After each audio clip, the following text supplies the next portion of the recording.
I'm Amber Wilson, 32 years old and living my best life in Chicago as a marketing manager.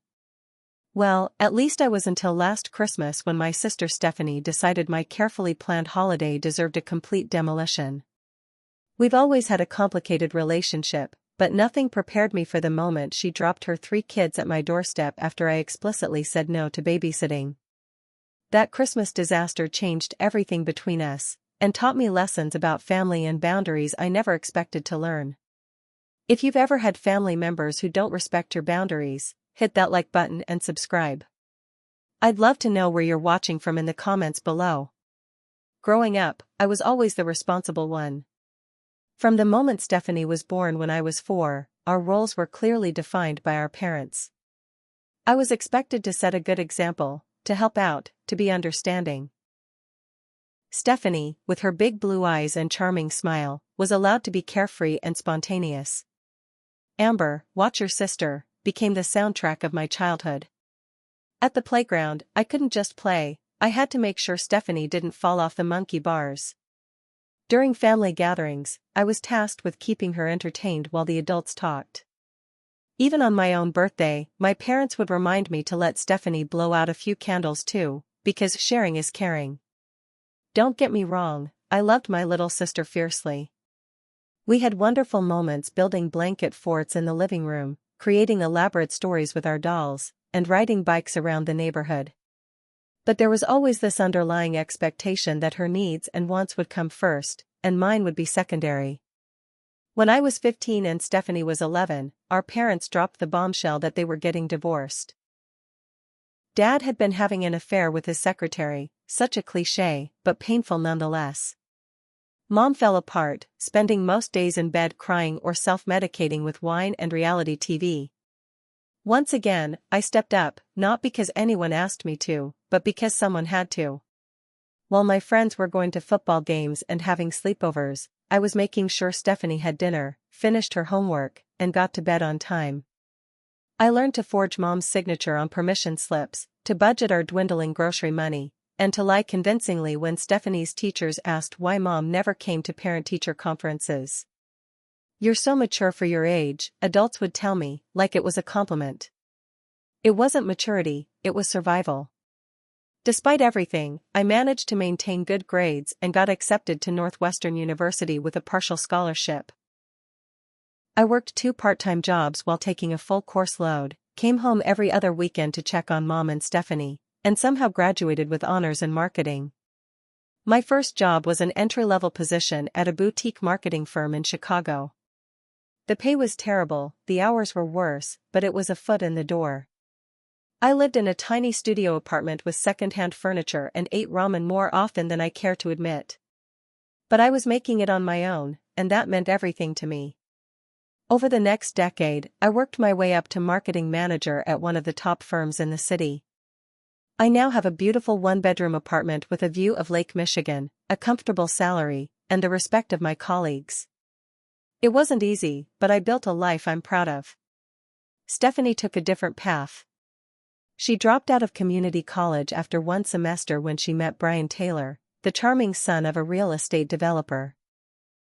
They got married when she was 20, had their first child a year later, and quickly added 2 more to their brood.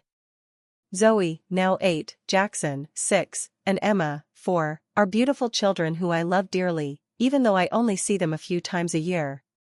Brian's family money meant Stephanie never had to work.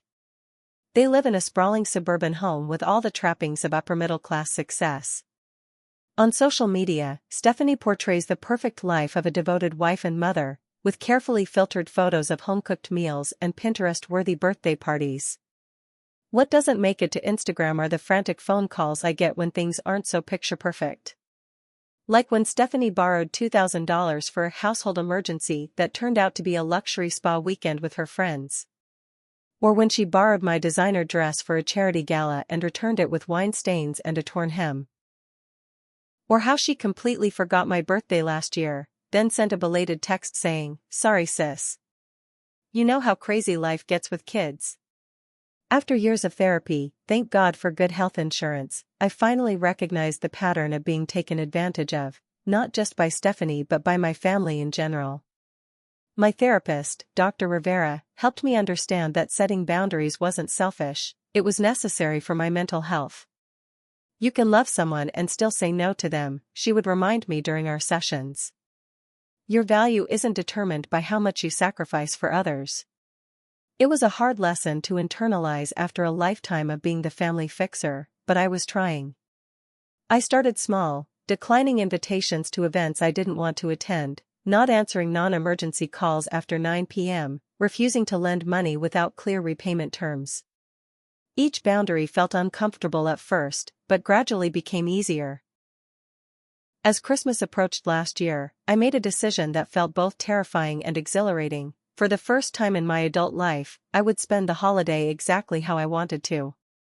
No driving to Mom's for her tense dinner where she passive-aggressively commented on my single status.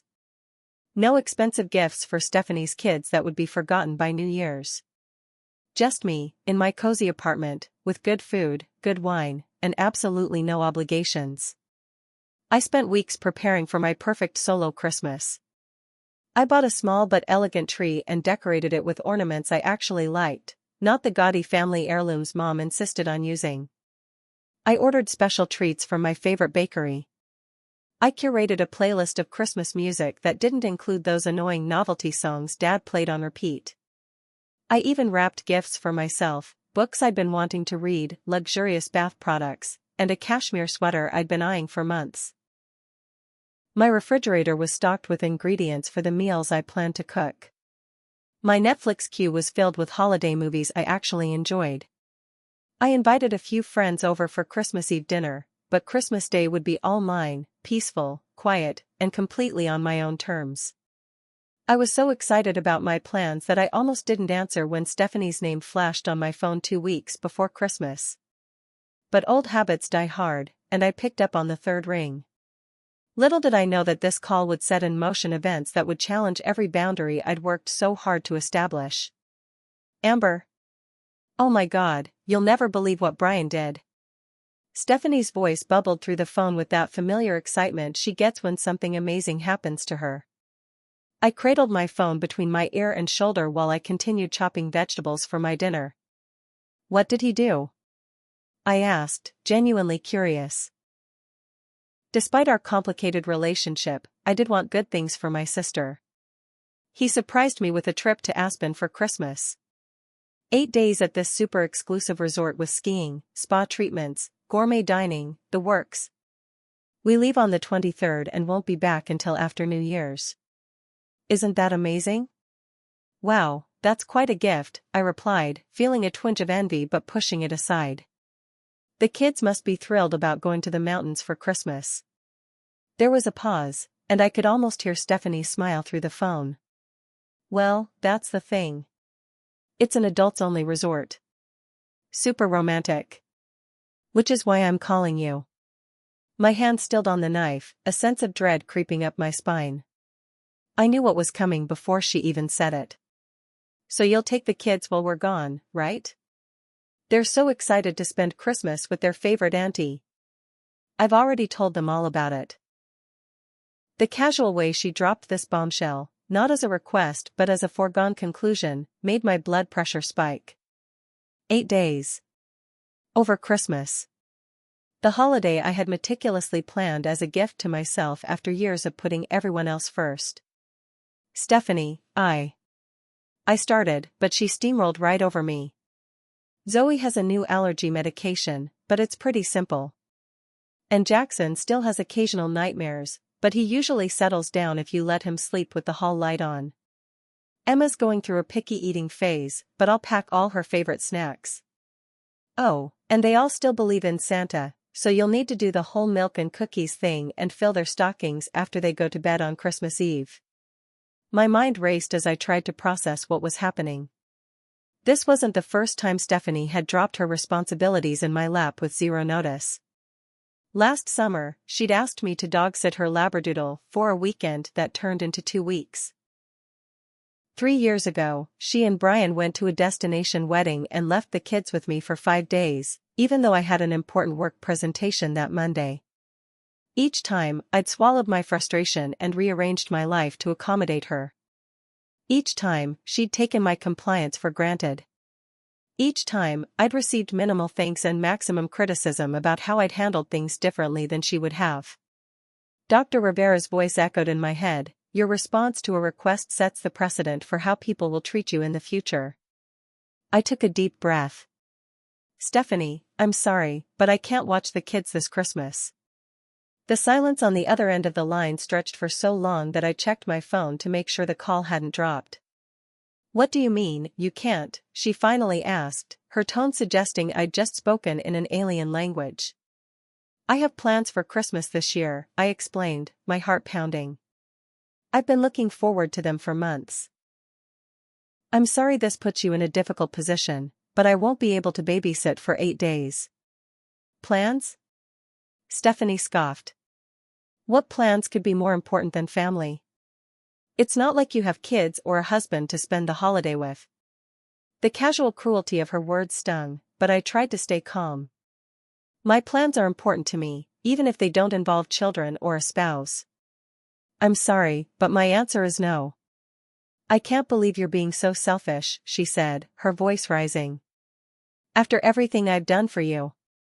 "What exactly have you done for me, Stephanie?" The question slipped out before I could stop it, years of repressed frustration bubbling to the surface. "Excuse me? I'm just wondering what you're referring to when you say everything I've done for you. Because from where I'm standing, our relationship has been pretty one-sided for most of our lives." "Oh, so that's how it is?" "I ask for one favor." "This isn't one favor," I interrupted. "This is a pattern. You consistently expect me to drop everything to accommodate your needs without any consideration for mine. And I'm finally saying no." "Mom was right about you," Stephanie spat. "She always said you were jealous of me and Brian, of our perfect life. This proves it." I closed my eyes, counting to 10 silently. "This isn't about jealousy. This is about respecting my boundaries. I have plans for Christmas, and I'm not changing them." "Fine. I'll just tell Brian we need to cancel our trip because my sister is too selfish to help out her own family. The kids will be devastated." Her voice took on that wounded quality she'd perfected since childhood, the one that had always made me cave in the past. "I'm sorry you feel that way," I said, proud that my voice remained steady. "But my answer is still no." What followed was 20 minutes of Stephanie cycling through various manipulation tactics: guilt, anger, bringing up childhood slights, threatening to tell our mother, and finally, tearfully asking what happened to my sweet big sister who always looked out for me. Through it all, I held firm, repeating variations of "I understand you're disappointed, but I can't babysit the kids this Christmas," like a broken record. Eventually, Stephanie said she needed to call Mom, and I wasn't surprised when my phone rang again 30 minutes later with my mother's name on the screen. "Amber Grace Wilson," Mom started, using all 3 names like she did when I was in serious trouble as a child. "What is this I hear about you refusing to help your sister? After everything she's been through?" I wasn't sure what everything referred to in this context. Stephanie's life had been relatively charmed, but I recognized the script. Mom had always positioned Stephanie as somehow more fragile, more deserving of protection and indulgence. "Mom, I have plans for Christmas that I'm not willing to cancel. Stephanie and Brian will need to find alternative childcare or change their travel dates. Do you know how expensive it is to change flights this close to Christmas? Or how hard it is to find a sitter for the holidays?" Mom demanded. "Yes, which is why most people arrange childcare before booking trips," I replied. The conversation deteriorated from there, with Mom bringing up sacrifices she'd made as a single mother, glossing over how much of the parenting I'd done, reminding me that family comes first, and suggesting that my therapy was filling my head with selfish ideas. By the time I hung up, I was emotionally drained but still resolute. I turned my phone to do not disturb mode and tried to calm my racing heart with deep breathing exercises Dr. Rivera had taught me. An hour later, I checked my phone to find a text from Stephanie. "Fine, we found someone else. Hope you enjoy your precious alone time while the rest of us are celebrating as a family." I typed and deleted several responses before finally settling on a simple "thanks for understanding." Hope you have a wonderful trip. I knew it was slightly passive-aggressive, but it was the best I could manage in the moment. That night, I had trouble sleeping, anxiety and guilt gnawing at me despite my certainty that I'd made the right decision. I'd spent my whole life being the responsible one, the one who sacrificed for others. Standing up for myself felt foreign and uncomfortable, like wearing someone else's shoes. But as I finally drifted off to sleep, I reminded myself that I deserved to prioritize my own happiness sometimes. And this Christmas would be mine, exactly as I'd planned it. With the unpleasant confrontation behind me, I threw myself into preparations for my perfect solo Christmas with renewed enthusiasm. If there was a small part of me that felt guilty about saying no to Stephanie, I silenced it by focusing on all the details of my holiday plans. The weekend before Christmas, I ventured out to my favorite gourmet market and filled my basket with treats I'd normally consider too expensive or indulgent. Imported cheeses, chocolate truffles from a local chocolatier, a bottle of champagne that cost more than I'd ever spent on alcohol, smoked salmon, and fresh berries out of season. For once, I wasn't shopping with a careful budget in mind or considering what others might prefer. Every selection was based solely on what I wanted. "Someone's planning quite the celebration," the cashier commented as she rang up my purchases. "Just a quiet Christmas for one," I replied with a smile. "Good for you," she said, surprising me. "My sister has 6 kids, and every year they all come to my house because I'm the only one with enough space. Sometimes I dream about a Christmas like yours." Her words reinforced my resolve.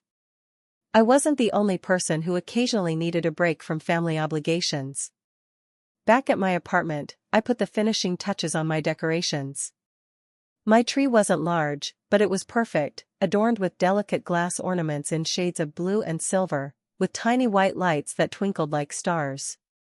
I'd hung a fresh pine wreath on my door, placed scented candles throughout my living room, and even strung fairy lights around my bedroom window.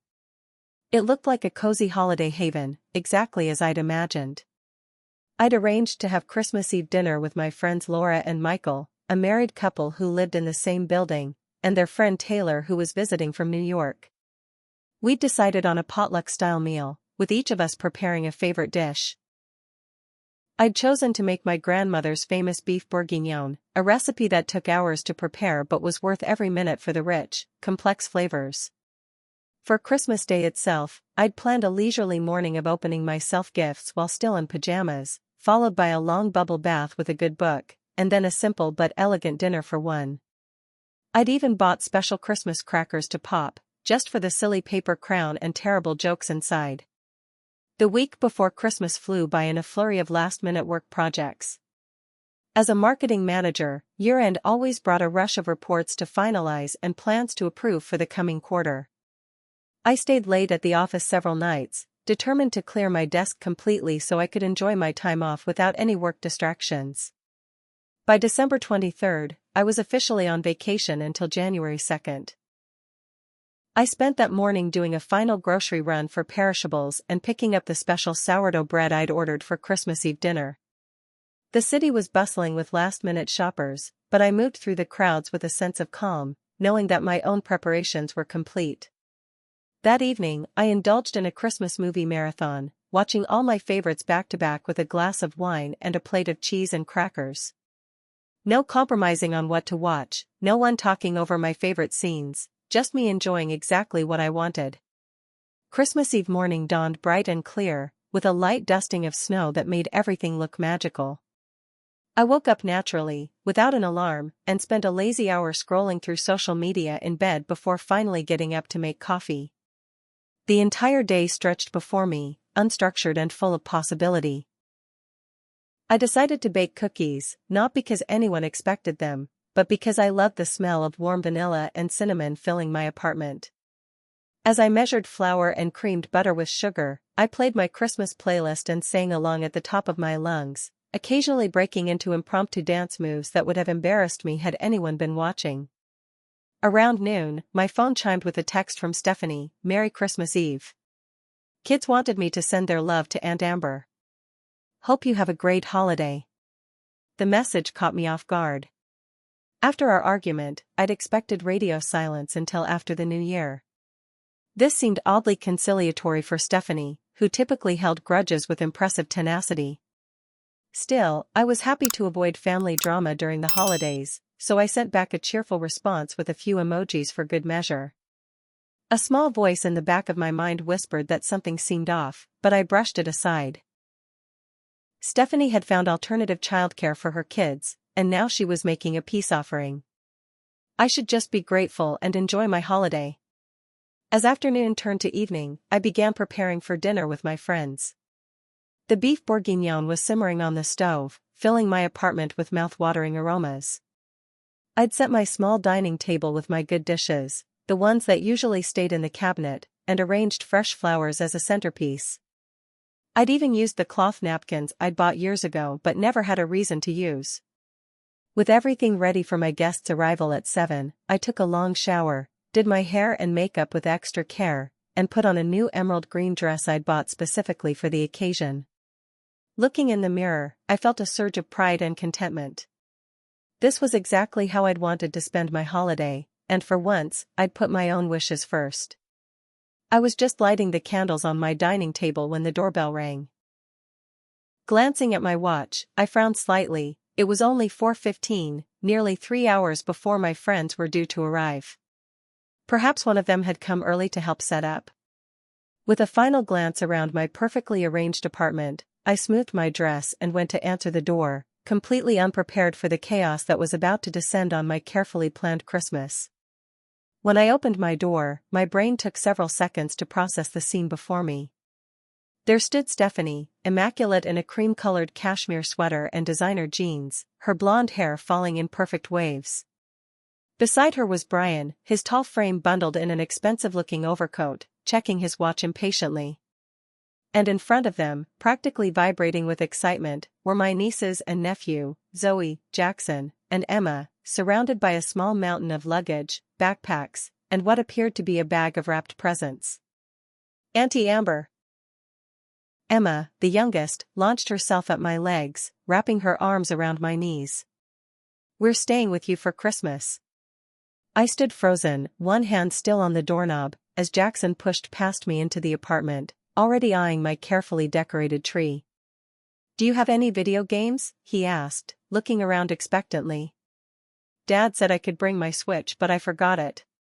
Zoe, ever the miniature adult at 8 years old, rolled her eyes at her brother before giving me a practiced smile. "Your apartment looks very nice, Aunt Amber. Is that real pine on your wreath? Mom says real trees make her sneeze." Meanwhile, Stephanie was already maneuvering 2 rolling suitcases through my doorway as if this visit had been planned for months. "Our sitter canceled last minute," she explained casually, not quite meeting my eyes. "Some family emergency or whatever. We were so lucky you were available." The kids are beyond excited for their Christmas with Auntie Amber. My shock finally gave way to speech. "Stephanie, what are you doing? I told you I couldn't babysit." "Well, what were we supposed to do? The trip is paid for, non-refundable. You know how hard Brian works, he deserves this vacation." She was moving efficiently around my entryway now, unwinding a scarf from Emma's neck and removing her little boots. Brian hadn't even entered the apartment. He stood in the hallway, car keys already in hand. "The bags with gifts are labeled by day," he said, addressing his wife rather than me. "Kids' medications are in the blue toiletry case. Emma's allergic to strawberries now, apparently. Don't let Jackson stay up playing games past 9 or he's a nightmare the next day." "Wait," I said, my voice rising as the reality of the situation began to sink in. "You can't just leave them here. I told you I couldn't do this. I have plans tonight." Brian finally looked at me, his expression a mixture of impatience and dismissal. "Look, Amber, we've got a flight to catch. The car service is already waiting downstairs. Steph has written everything down, haven't you, honey?" "It's all in the green folder in Zoe's backpack," Stephanie confirmed, now helping Jackson remove his coat. "Daily schedules, food preferences, emergency contacts, everything you need." I stepped into the hallway, pulling the door partially closed behind me so the children couldn't hear. Stephanie, you can't do this. I explicitly told you I couldn't watch the kids. I have dinner guests coming tonight. I have plans for the entire week. For a brief moment, something like guilt flashed across Stephanie's face, but it was quickly replaced by determination. Plans can change, Amber. That's what happens when you have a family. Sometimes you have to be flexible. This isn't flexibility, this is complete disregard for my boundaries. I was trying to keep my voice down, but anger and panic were making it difficult. Brian checked his watch again and sighed dramatically. We really need to go. Security lines at the airport will be insane. He leaned in the doorway and called out, "Be good for Aunt Amber, kids. We'll bring you back something cool from Aspen." No, wait. I reached for Stephanie's arm as she moved to join her husband. You can't just ambush me like this. Take your children and find another solution. But Stephanie was already backing away toward the elevator, where Brian was holding the door open.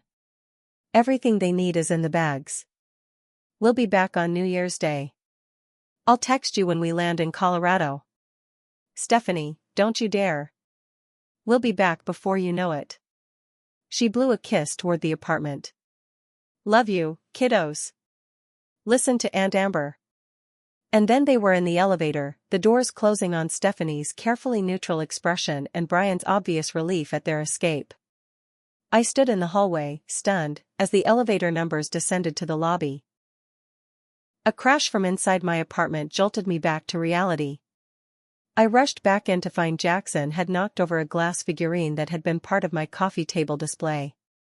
Sorry, he mumbled, not looking particularly remorseful. It was an accident. Emma was in the kitchen, tiny fingers already sticky with something, reaching for my freshly baked Christmas cookies. Zoe was examining my tree ornaments with a critical eye. These are pretty, but they're not very Christmassy, she declared. Where are the Santa and reindeer ones? I felt a tightness in my chest that I recognized as the beginning of a panic attack. Excusing myself, I stumbled to the bathroom and locked the door behind me.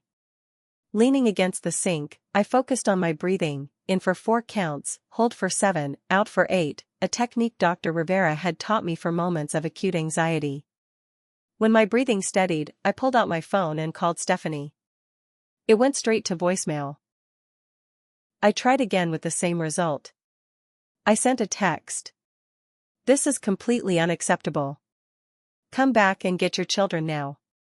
The message showed as delivered, then read, but no response came. I tried Brian's number with the same result, straight to voicemail. I left a message that started calm but ended with me nearly shouting, "You cannot abandon your children on my doorstep," after I explicitly said no. Next, I called my mother, who answered on the 4th ring. Amber? Is everything okay? It's Christmas Eve, I'm at church. Did you know about this? I demanded, keeping my voice low so the kids wouldn't hear. Know about what, dear? Stephanie and Brian just dumped their kids at my apartment and ran off to Aspen. After I specifically told them I couldn't babysit. There was a pause, and then Mom sighed. Oh, Amber, why must you always make such a fuss? They're your nieces and nephew. It's Christmas. What kind of aunt refuses to spend the holiday with family? That's not the point. I had plans. I told her no. She completely disregarded my boundaries and... Boundaries, Mom interrupted. That therapist of yours has filled your head with nonsense. In my day, family helped family without all this talk about boundaries. I closed my eyes, counting silently again before responding. Did you know they were going to do this? Another pause. They might have mentioned their sitter cancelled. And you didn't think to warn me? I assumed you'd do the right thing when they arrived. Look, I have to go, service is starting. Just make the best of it. They're already on their way to the airport, so what's done is done. Before I could respond, she'd hung up. I stared at my phone in disbelief, then jumped when a small fist pounded on the bathroom door. Aunt Amber? I'm hungry, came Jackson's voice. What's for dinner? And can we watch TV? Mom always lets us watch TV while we wait for dinner. I leaned my forehead against the cool bathroom door, trying to gather my thoughts. I had 3 children unexpectedly thrust upon me for 8 days. My Christmas Eve dinner with friends was in less than 3 hours. My carefully planned solo Christmas was evaporating before my eyes. "I'll be right out," I called, trying to keep my voice steady. Just give me a minute." I looked at myself in the bathroom mirror, my carefully applied makeup, my new dress that I'd been so excited to wear, my hair that had taken 30 minutes to style just right. All for a dinner that clearly wasn't going to happen now. Taking another deep breath, I unlocked the bathroom door and stepped out to face the reality of my hijacked Christmas, already mentally composing the apologetic texts I'd need to send to my friends. As I surveyed the children making themselves at home in my once pristine apartment, one thought kept running through my mind: Stephanie and Brian were not going to get away with this. The first evening was pure chaos. After sending disappointed texts to Laura, Michael, and Taylor canceling our dinner plans, I had to figure out how to feed 3 children with vastly different preferences. My refrigerator was stocked with ingredients for sophisticated adult meals, not kid-friendly options. "I don't like beef bourguignon," Jackson complained, poking at the rich stew I'd spent hours preparing. "It looks weird." "Can I have chicken nuggets?" Emma asked, her lower lip trembling. "Mommy always makes me chicken nuggets." Zoe, attempting to be helpful, informed me that Jackson would only eat pasta with butter and cheese, while Emma needed her sandwiches cut into triangles, never rectangles, or she wouldn't touch them. "Mom says we can have dessert if we eat 3 bites of vegetables," she added, eyeing my plate of roasted Brussels sprouts with distaste. "But not those vegetables." By the time I got them fed with improvised meals cobbled together from what I had on hand, it was already past their normal bedtime. This led to the next challenge: sleeping arrangements. My 1-bedroom apartment wasn't designed for children. I had no extra beds, no pull-out couch, not even an air mattress. "I want my special pillow," Emma wailed as I attempted to make a bed for her using couch cushions and spare blankets. "I can't sleep without my special pillow." "Mom said she packed it," Zoe said, rifling through one of the many bags. "But I don't see it." "Maybe it's in the car still?" Jackson suggested, bouncing on my bed where I'd reluctantly decided all 3 kids would have to sleep. "Or maybe they forgot it at home." This triggered a full meltdown from Emma, who sobbed inconsolably about her missing pillow until she exhausted herself into sleep around 10:30 p.m. Jackson finally settled an hour later after multiple trips to the bathroom and several glasses of water. Zoe, ever the oldest, whispered a stern "be quiet or Santa won't come" to her brother before finally closing her eyes. I collapsed onto my couch, emotionally and physically drained, surrounded by the debris of the evening: discarded food, scattered toys, and children's clothes. My beautiful apartment, which had been so perfectly arranged for my holiday, now looked like it had been hit by a small tornado. At midnight, my phone rang. It was Stephanie.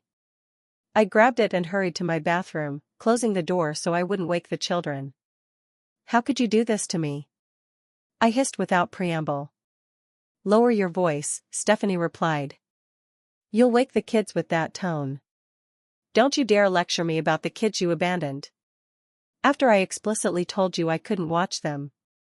"Abandoned is a bit dramatic, don't you think? They're with their loving aunt for Christmas.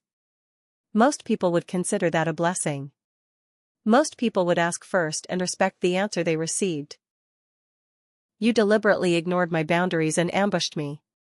There was a pause, and I could hear muffled resort sounds in the background: soft music, distant laughter. "Fine," Stephanie finally said, her voice harder. "Yes, I planned this. Are you happy now?" The sitter didn't cancel. There was never a sitter. "We knew you wouldn't agree if we asked again, so we did what we had to do." I was momentarily speechless at her casual admission. "What you had to do? You had to trick me and force your responsibilities on me against my will?" "Oh please," Stephanie scoffed. "It's 8 days with your nieces and nephew who adore you. Stop acting like I asked you to donate a kidney." That's not the point. The point is. I heard Brian's voice in the background, and then he was on the phone. Look, Amber, what's done is done. Your family, so just deal with it. The kids are already there, they're excited about spending Christmas with you, and we're not coming back until New Year's Day as planned. I could call Child Protective Services, I threatened, though the words felt hollow even as I said them. This could be considered child abandonment. Brian laughed, actually laughed. And tell them what? That your sister asked you to babysit and you're too selfish to help out? Good luck with that. Besides, do you really want to put the kids through that trauma just to prove a point? Before I could respond, he continued, we've got dinner reservations. If there's an actual emergency, text us. Otherwise, we'll check in tomorrow. Merry Christmas. And then he hung up. I sat on the edge of my bathtub, phone clutched in my hand, seething with anger and helplessness. They had calculated everything perfectly, knowing I wouldn't refuse the children once they were actually in my care. They'd weaponized my love for my nieces and nephew, using it to manipulate me into doing exactly what they wanted. Sleep was impossible. After checking to make sure the children were still slumbering peacefully in my bed, I sat at my kitchen table with my laptop, researching my options. Could I actually call Child Protective Services? What would happen to the kids if I did? Would they be placed in emergency foster care over Christmas? The thought made my stomach turn. What about hotels? Were there any that offered childcare services? A quick search showed that most hotel childcare programs required advance reservations, especially during the holidays, and none would take children overnight for multiple days. Around 2 a.m., desperate for advice, I called Laura, my friend who I'd had to cancel on earlier. I'm so sorry for calling this late, I said when she answered groggily. Amber? Is everything okay? The concern in her voice nearly broke me. No, I admitted, and then the whole story came tumbling out, Stephanie's initial request, my refusal, and the ambush that had left me with 3 children for 8 days. Those manipulative assholes, Laura said when I finished. I can't believe they did that to you. What should I do? I can't handle 3 kids for 8 days in my tiny apartment. I have no supplies, no kid-appropriate food, and absolutely no experience with children this young for more than a few hours at a time. Laura was quiet for a moment, thinking. What about Brian's parents? Do they live nearby? I hadn't even considered that option. Jennifer and Frank Taylor lived in Naperville, about 2 hours away. I'd met them several times at family gatherings and always found them to be kind, reasonable people. They might not even know what Brian and Stephanie did, I realized. If they're anything like my mother, they've been fed some story about me offering to take the kids so the young parents could have a romantic getaway. It's worth a shot, Laura agreed. Worst case scenario, they're in on it and refuse to help. Best case, they're horrified and offer to take the kids. I don't want to wake them in the middle of the night, I said, checking the time. I'll call first thing in the morning. After hanging up with Laura, I spent another hour making notes about everything that had happened, the initial phone call 2 weeks ago where I clearly said no, the ambush drop-off, the midnight call where Stephanie admitted to planning the whole thing. I had a feeling I might need this documentation later. I also wrote a detailed schedule for the next day, including when to call the Taylors, what to feed the kids for breakfast, and potential activities to keep them occupied until I could hopefully arrange alternative care. It wasn't much, but having a plan made me feel slightly more in control of the situation. Finally, around 4 a.m., I made a pallet of blankets on the floor beside my bed where the children slept. As I lay there listening to their soft breathing, my anger at Stephanie and Brian was tempered by affection for these innocent kids who had no idea they were pawns in their parents' manipulation. They didn't deserve to have their Christmas ruined because of adult conflicts. Whatever happened next, I would make sure they felt safe and loved while in my care. But I also knew one thing with absolute certainty: after this, my relationship with Stephanie would never be the same again. Aunt Amber. Wake up. It's Christmas. Did Santa come? I jolted awake to the sensation of someone jumping on me. Opening one bleary eye, I saw Emma's excited face inches from mine, her breath smelling of the chocolate she'd apparently already found and consumed. Santa! Santa! Santa! Jackson chanted, running around my living room searching for presents. Zoe stood at the foot of my makeshift bed on the floor, arms crossed. Mom said you would have stockings for us, she said accusingly. And presents from Santa. Where are they? I sat up, wincing at the stiffness in my back from sleeping on the floor, and checked my phone. 5:17 a.m. I'd had less than an hour of sleep. I stalled, my mind racing. I had no stockings, no Santa gifts, nothing a child would want to unwrap on Christmas morning. Maybe Santa got confused because you were supposed to be at home? Let me check if he left anything. While the children waited impatiently, I frantically searched through my apartment for anything that could pass as a Christmas gift. In my office closet, I found art supplies I'd bought for a work project, colored pencils, markers, sketchbooks. In a kitchen drawer, there were chocolate bars I'd forgotten about. On my bookshelf, a few young adult novels I'd kept from my own childhood. It wasn't much, but it would have to do. I quickly wrapped the items in newspaper, the only wrapping material I had, wrote the children's names on them with a marker, and emerged from my bedroom with an armful of makeshift presents. Look what I found, I announced with forced cheer. Santa did come, but he hid the presents. Emma and Jackson fell upon the packages eagerly, while Zoe gave me a look that said she wasn't buying it but would play along for her siblings' sake. As they unwrapped the humble gifts, I made coffee and tried to figure out what to feed them for breakfast. My refrigerator contained ingredients for the gourmet meals I'd planned for myself, but nothing kid-friendly. I settled on toast with my expensive European butter, which they rejected, and some fresh berries, which only Zoe would eat. Mom makes us pancakes on Christmas morning, Jackson informed me. With chocolate chips in the shape of a snowman. And hot chocolate with extra marshmallows, added Emma. I closed my eyes briefly, summoning patience. I don't have pancake mix or chocolate chips. How about we bake Christmas cookies later instead? This suggestion was met with cautious approval, and I mentally added baking supplies to my list of things to buy if I could find an open store on Christmas Day. After breakfast, I set the kids up with their new art supplies at my dining table and retreated to the bathroom to call Jennifer Taylor. It was still early, just after 7 a.m., but I hoped the grandparents would be early risers. Frank Taylor answered on the fourth ring. Hello? He sounded wide awake. Frank, it's Amber Wilson, Stephanie's sister, I said. I'm sorry to call so early on Christmas morning. Amber? What a nice surprise. Merry Christmas.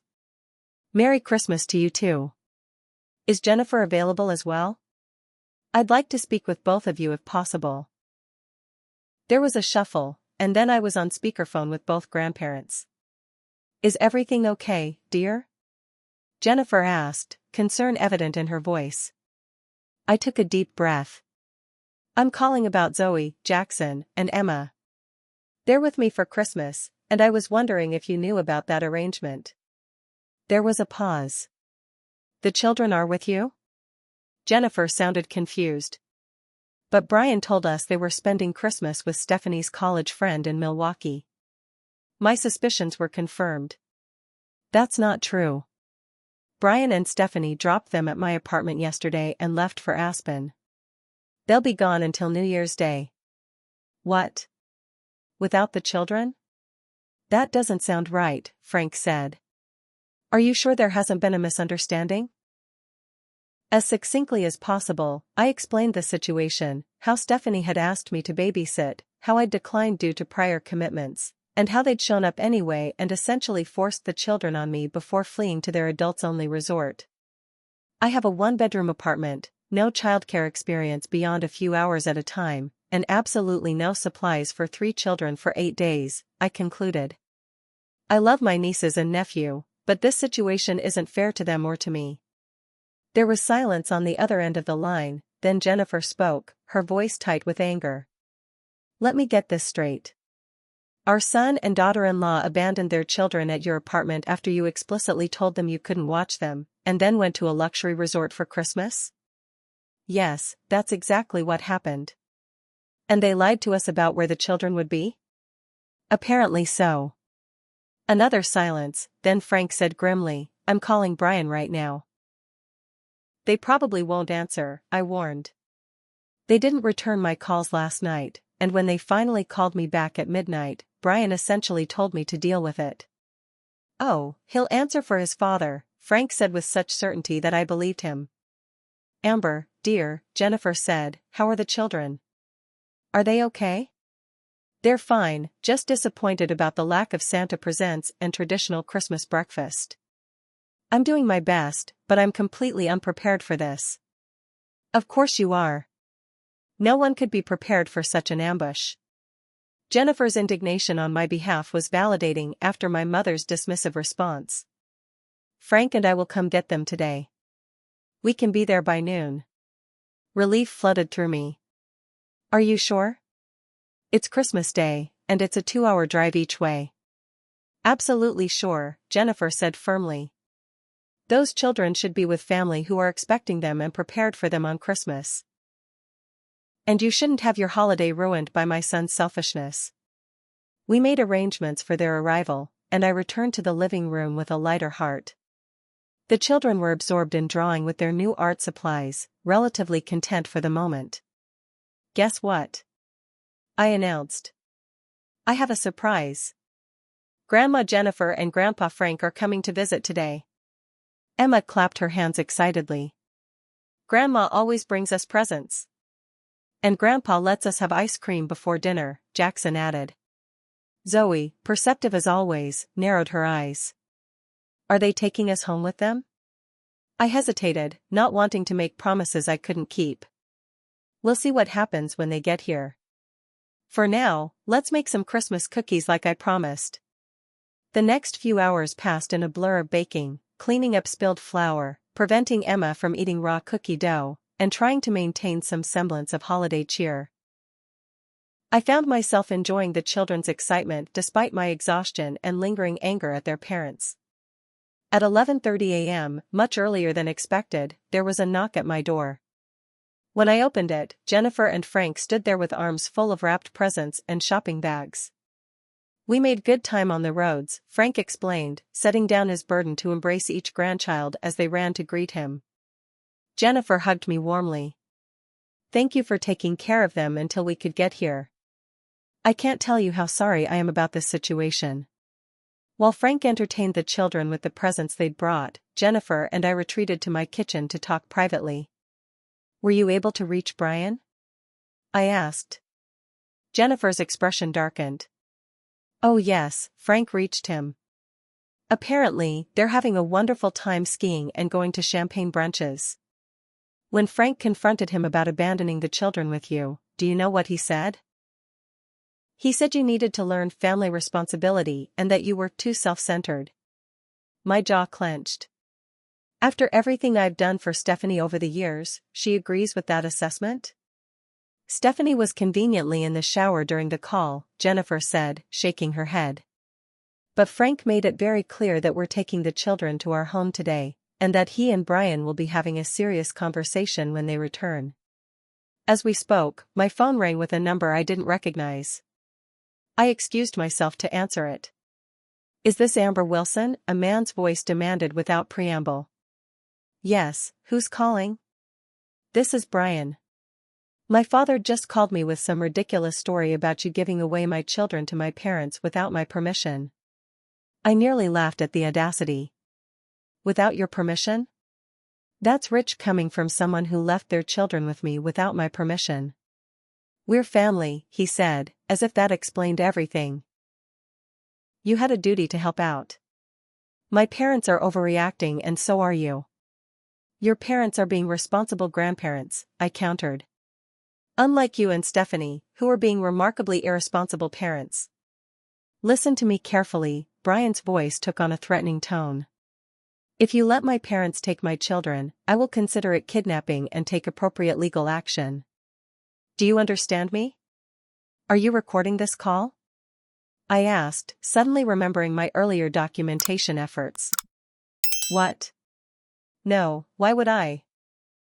Because I am, I lied smoothly. And I'd love to hear you explain to a judge how abandoning your children with someone who explicitly told you they couldn't care for them isn't neglect, but allowing their grandparents to provide proper care is somehow kidnapping. There was silence on the other end of the line. That's what I thought, I continued. Your parents are here now. They brought presents for your children on Christmas morning, something you didn't bother to arrange. They have a proper home with room for 3 children and experience caring for them.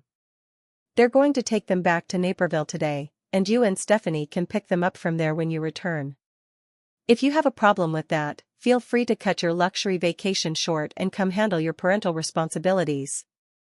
You're making a huge mistake, Brian said, but his voice had lost its confidence. Stephanie will never forgive you for this. Frankly, Brian, I'm not sure I'll ever forgive Stephanie for this, so I guess we're even. Merry Christmas. I hung up before he could respond. When I returned to the kitchen, Jennifer was looking at me with newfound respect. Was that my son?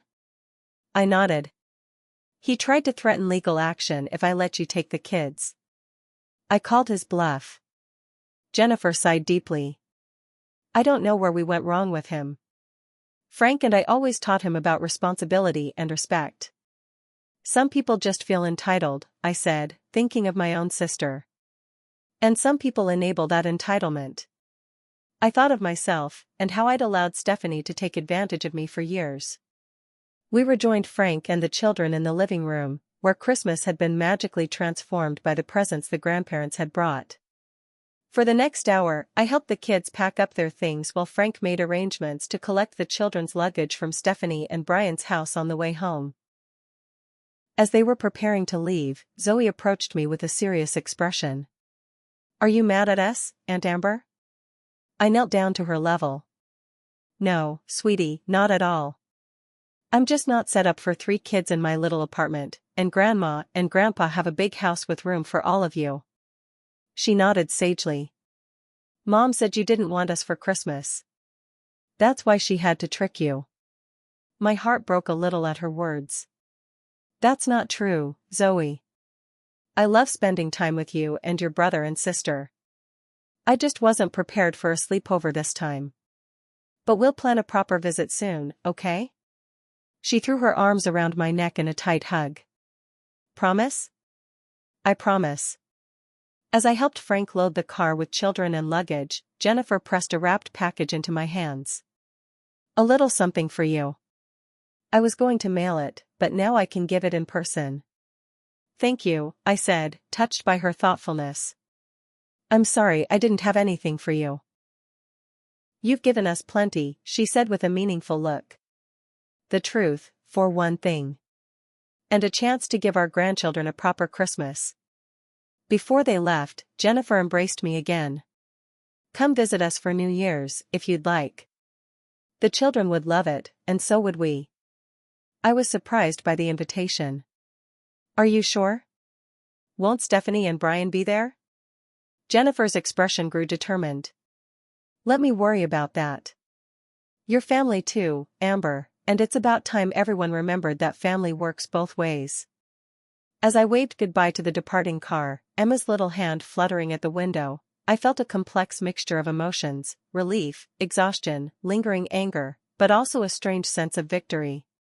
For perhaps the first time in my adult life, I'd stood up for myself against my family's expectations and manipulation, and found unexpected allies in the process. My phone pinged with a text from my mother. Stephanie called in tears. How could you give her children away to Brian's parents? I raised you better than this. I stared at the message for a long moment, then turned off my phone without responding. That conversation could wait for another day. Today, I had a quiet Christmas to reclaim. A week had passed since the Christmas disaster, and my apartment was once again peaceful and orderly. I'd spent the days after Christmas mostly alone, enjoying the solitude that had been so violently interrupted. I'd read books, taken long baths, watched movies, and steadfastly ignored the barrage of accusatory texts from my mother and Stephanie. Now it was New Year's Eve, and Laura was due to arrive any minute for our rescheduled celebration. We'd decided on a quiet evening in, just the two of us, a bottle of champagne, and takeout from our favorite Thai restaurant. The doorbell rang, and I opened it to find Laura holding up a bottle of expensive champagne and a paper bag emitting delicious aromas. "Happy almost New Year," she said, stepping inside and giving me a one-armed hug. "How are you holding up?" "Better," I replied honestly, taking the food while she removed her coat. "Much better." We settled on my couch with plates of pad thai and green curry, and Laura didn't waste time getting to the heart of the matter. "So, what's the aftermath? Did World War III break out in your family?" I laughed ruefully. "Pretty much. Stephanie and Brian cut their trip short and flew back on December 27th, but they didn't bother to contact me directly. I heard it from Jennifer, who's been keeping me updated on everything." "How did they react when they found out their parents had taken the kids?" According to Jennifer, Brian stormed into their house demanding to know why they'd interfered in his parenting decisions.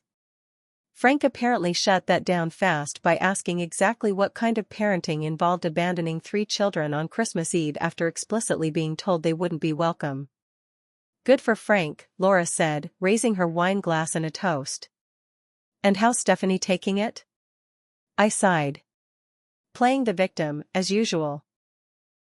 She's been telling everyone who will listen that I ruined her Christmas by giving away her children without permission. Conveniently leaving out the part where she dumped them on me without my permission in the first place." "Classic narcissist move," Laura commented. "Have you talked to her directly?" "Not yet. I'm not ready. I've been focusing on my own mental health first, like Dr. Rivera always advises." "Very wise," Laura nodded approvingly. "And what about your mom? Still taking Stephanie's side?" "Of course," I said, trying to keep the bitterness from my voice. According to her, I should have just sucked it up and given the kids a magical Christmas, regardless of my own plans or feelings. Apparently setting boundaries is selfish when it inconveniences others. "That's some toxic family dynamic right there," Laura observed, helping herself to more curry. "Tell me about it." "I've been thinking a lot about patterns this week, how I've always been cast as the responsible one, the one who sacrifices, while Stephanie gets to be spontaneous and self-centered. And how I've allowed it for so long." Laura studied me thoughtfully. "You seem different. More confident somehow." "I feel different," I admitted. Standing up to Stephanie and Brian, and by extension, to my mother, was terrifying. But now that I've done it and survived, I realize how much of my identity was tied up in being the person who always says yes, who always accommodates everyone else's needs. Our conversation was interrupted by a knock at my door. Puzzled, I wasn't expecting anyone else, I went to answer it. No one was there, but a small envelope had been slipped under my door. Inside was a thank you card with a childish drawing of what appeared to be me holding hands with 3 smaller figures. Inside were photos of Zoe, Jackson, and Emma opening presents at their grandparents' house on Christmas morning, their faces alight with joy. There was also a note in careful, 8-year-old handwriting. "Dear Auntie Amber, thank you for the art supplies. I made this picture for you. I'm sorry we ruined your Christmas. Mommy says we weren't supposed to go to your house, but Daddy said it would be okay. I miss you. Can we come visit when it's not a surprise? Love, Zoe." I felt tears sting my eyes as I showed the card to Laura. "Sounds like there's at least one member of your family who gets it," she said softly. "Kids are often more perceptive than adults give them credit for," I agreed, carefully placing the card on my mantle. The irony is that I love those children. If Stephanie had approached me respectfully, explained her situation, and asked if I could help, even if it meant changing my plans, I probably would have said yes. It's the entitlement and manipulation I couldn't accept. "And you shouldn't have to," Laura said firmly. "Loving someone doesn't mean letting them walk all over you." We stayed up until midnight, watching the ball drop on TV with champagne in hand. As we toasted the new year, Laura raised an eyebrow. Any resolutions? Just one, I said. To maintain healthy boundaries with my family, even when it's difficult. Even when it makes me the bad guy in their eyes. I'll drink to that, she said, clinking her glass against mine. The next morning, January 1st, I woke to an unexpected ping from my phone. It was a text from Stephanie, the first direct communication since the Christmas fiasco. Can we talk? In person? Just you and me. I stared at the message for a long time, weighing my options. Part of me wanted to ignore it, to continue the peaceful distance I'd established. But another part recognized that nothing would be resolved without communication. When and where? I finally replied. We arranged to meet at a coffee shop halfway between our homes that afternoon. I arrived early, claiming a quiet corner table and ordering a latte to calm my nerves. When Stephanie walked in, I was surprised by her appearance. Usually immaculate, she looked tired, her hair pulled back in a simple ponytail, minimal makeup on her face. She slid into the seat across from me, clutching her coffee cup like a lifeline. Thank you for meeting me. I nodded but said nothing, waiting for her to continue. I owe you an apology, she said after a moment, her eyes fixed on her cup. What Brian and I did was wrong. We should never have ambushed you with the kids after you said no. I'd imagined this moment many times over the past week, but now that it was happening, I found myself at a loss for words. Why did you do it? I finally asked. Stephanie sighed deeply. It's complicated. We really did want to go on that trip. Brian's been working non-stop, and we haven't had time alone in ages. When you said no to watching the kids, we tried to find alternatives, but everyone was either unavailable or too expensive. So you decided to force the issue. Brian suggested it, she admitted. He said you'd never turn away the kids once they were actually there. And I went along with it because it was easier than fighting with him or canceling the trip. Did you consider how it would make me feel? Or how it would affect the kids to be dumped on someone who wasn't expecting them? A flash of defensive anger crossed her face, but she visibly tamped it down. Honestly? No. I was focused on what I wanted, what Brian wanted. I told myself you'd get over it, that the kids would be fine. But they weren't fine, Stephanie. Zoe knew something was wrong. Children aren't stupid, they can tell when they're not welcome, even when it has nothing to do with them personally. Tears welled in her eyes. I know. She told me what she wrote in that card to you. It broke my heart. We sat in silence for a moment, the weight of years of unspoken tensions between us. Mom's furious with me, I finally said. She thinks I should have just accepted the situation and not involved Brian's parents. Mom doesn't understand boundaries, Stephanie replied, surprising me. She never has. It's why Dad left, why she relied on you so heavily instead of getting help for her depression, why she still tries to control both of us through guilt. It was perhaps the most insightful thing I'd ever heard my sister say. When did you figure that out? Therapy, she said with a small smile. Brian and I have been going for a few months now. Things haven't been great between us. I didn't know. I didn't tell you. I was embarrassed, I guess. You always have everything so together, and I'm. She gestured vaguely at herself. A mess pretending to be perfect. I nearly laughed at her characterization of me. Stephanie, I spent 3 years in therapy learning how to say no to people. I had a panic attack in my bathroom when you left the kids. I am far from having everything together. But you have a career, independence. I went straight from Mom's house to Brian's. I've never been on my own, never had to figure out who I am outside of being someone's daughter, wife, or mother. For the first time, I saw my sister clearly, not as the spoiled princess who always got her way, but as someone who'd taken a different path and was facing her own struggles. I'm still angry about what you did, I said honestly. It was a massive violation of trust. But I appreciate your apology, and I'm willing to work on rebuilding our relationship, with some ground rules. That's fair, she agreed quickly. More than fair. We spent the next hour outlining what a healthier relationship might look like between us: regular scheduled visits with the children rather than last-minute impositions, respect for each other's time and commitments, honest communication rather than manipulation. As we were preparing to leave, Stephanie hesitated. Mom wants to have a family dinner next Sunday. Will you come? I considered the question carefully. Not this time. I need more space from Mom right now. But maybe you and the kids could come to my place sometime soon? A planned visit, with advance notice, I added with a small smile. I'd like that, she said. And Amber? Thank you for not shutting me out completely. I wouldn't have blamed you if you had. Walking home from that meeting, I felt lighter than I had in weeks. The hurt and anger weren't completely gone, but they had begun to transform into something more constructive, a determination to create healthier relationships moving forward. That evening, I called Dr. Rivera and left a message scheduling an appointment. I had a lot to process about my family dynamics, my own growth, and the boundaries I wanted to maintain going forward.